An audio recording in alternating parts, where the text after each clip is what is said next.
We're eBay resellers and we won our very first storage auction. We have been trying to grow our eBay store all year and we just cannot get past 250 or so listings. So we figured, why not take the chance at a storage auction? We have no experience. It'll be fine. And we won it for $100, so we might as well fake it until we make it, you know? Take the chance. And if you're thinking about taking the same chance, let us tell you everything we went through with this storage unit and if it was worth it. Now, after we won, we call up the place and we're like, hey, we won this auction. What do we do? They let us know we have 48 hours from the time we pay to come in and get it completely cleared. They say someone's going to be there around 1:45 tomorrow, but probably at 1:30. So we show up the next day. They show up at 2:20. That's fine. You know, it's fine. Then they let us know we can't have any access codes to get on the property, which, you know, that's fine because they're going to be there for the rest of that day and someone will be there tomorrow at 8 a.m. So no big deal. Now, luckily, they did let us know that the door was actually broken, so it was going to be stuck open anyway.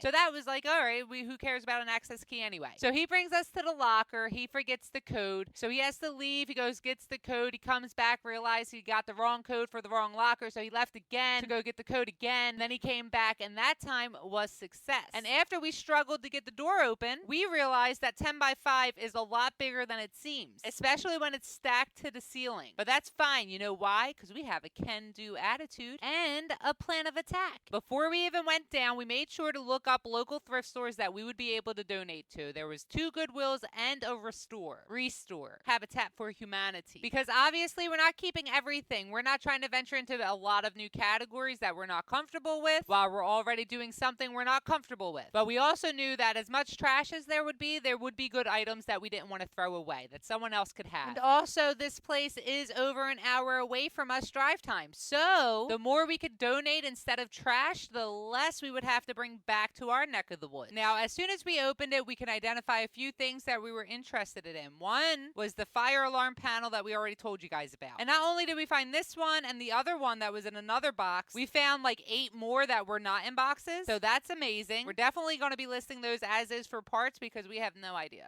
Not even a little bit. But we also seen things like Monster High hiding up in the back in a lot of bags, hopefully with goodies in them. We only had a few hours to work on it the first day, so our goal was to pack the car as many times as we could to make as many donations as we could. This is when we noticed that maybe we need something bigger than our Prius, you know? Maybe something with a little more square footage to carry everything because there's so much. Because on the first day, we were able to donate 2 carloads full and bring 1 carload home with us with the stuff we were keeping already. And I'll have you know that made no dent in the amount of stuff that was in this unit, which looking back, of course it didn't. It was a lot of stuff, which is why later on that night, it was time to rent a cargo van from U-Haul. And if you're thinking, why didn't you get a truck? Do you like driving trucks? I'll have you know, I don't even drive on the highway. Do you know how stressed out Chris gets in the car when I'm there? Especially on such windy roads like we were on. We were in the hills, going through the woods, the terrain. And you want us in a box truck? Absolutely not. So for everybody's safety, we went with a van. And the van turned out to work great. We went there the second day and got there around 10 o'clock, I think. Around then, maybe. Now, this place was big, but their loading area was not. There were only 3 regular parking spots where you could pull all the way up in order to unload your stuff. And then they had 1 spot for trucks. Now, the second day was much busier. There were quite a few more people, but we did score the 3rd spot, which was great. We also noticed that no one was there working, so luckily the door was stuck open and we were able to get in with no issue. So we start going through everything, and there are a ton of things that are worth donating. We're able to fill the van up around 12, so we head over to Restore and drop off the majority of like the electrical and fire alarm stuff that we found, but they didn't take clothing, so we also dropped off the rest over at Goodwill. We're heading back. It's around 12:30 now, and we're in a good mood. We're making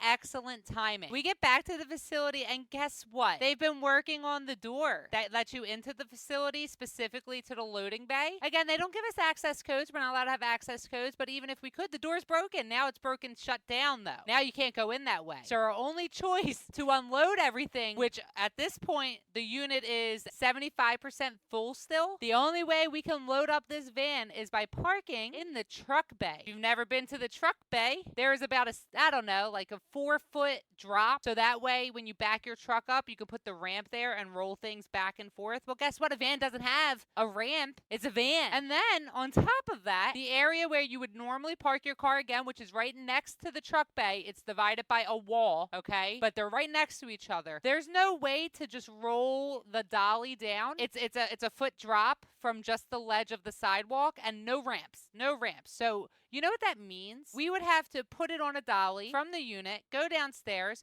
and then from that dolly, transfer it to another dolly that was already on the ramp, roll it down the ramp. But guess what? There's a pole. Can't push it all the way around to the truck. No, no, no. Now you got to carry it from the ramp to the back of the other ramp. So needless to say, we were a little flustered, especially because there were no employees. No one there. It was just us. And now we're worried if we leave again, will this other door close? How the hell are we getting back in? So we call, we leave a message, and we just go back to work. Luckily, at this point, we had already cleared out a good chunk of the donations. We ended up with one more van full right around the time an employee finally showed up, which was like 3:30, I want to say. So we were all right leaving to head over to the thrift store again for our second round of donations. We hit both Goodwill and Restore. Unfortunately, they did not want to take the filing cabinet at either of them. So we just kept that one in the van, and we got back again. Door was open, thankfully, but only on the truck bay side. But we got rid of all the donations at this point, and a lot of the things that were left were trash. So we bagged everything up in contractor bags that was being thrown away, came to the edge of the bay, and just threw it all over the ledge, which was a lot easier than when we were having to push down the donations. And then for the remainder of the stuff we were actually taking home, we were passing it down one to another. Whereas with the donations, one of us was upstairs every time the other person was going down. So, you know, you do what you have to. Now, this cargo van was literally stuffed full when we were leaving. We probably had over 30 contractor bags full of trash, and like a fourth of the van was probably filled with the things we were actually keeping. Now, we live in a city. We actually have a dump right around the corner where we're allowed to throw out residential trash, and all of the stuff we were throwing out was residential. But we got home late at night around 8 o'clock, our trash night as well. So we put out a few bags in our trash, and we had the other ones out front until we were able to get into our car the following morning. But guess what? The waste management crew came by, and there was someone parked right out front of our house, which is in front of a fire hydrant. So they weren't able to turn on our street. But luckily, our car was right across from them. So we were able to offer to move our car, and they were able to make that wider turn. And while Chris went to go handle that, they were like, "Oh, is all that trash in your front yard?" "Yes, it is, sir. It is all trash." So they came and took all of it from us all at once, which was beautiful. Literally could not have gone better. And now all we have to do is go through all the items we thought should come home with us and get them listed. We're sure a good chunk of them are still going to end up getting donated. We just didn't want to look everything up on the premises. We were on time constraints, people. We needed to go, go, go. But we brought home quite a bit of things. And a lot of it's like fire alarm security systems, which I don't know if you've ever looked into any of those, but they are pricey. But again, we still have to do all of that. We still have to look it up, see if there's a sell-through, if it's worth any money at all. But we're feeling really confident that we scored pretty big on this one, and we're going to share it all with you, of course. If you want to see everything we picked up and how much profit we're going to make sure you hit that follow button. We're going to be posting about this for the next few weeks, I'm sure, because there is a lot. And if you're really interested in the storage auctions and you have any questions, let us know. Our experience is limited, but it is still experience.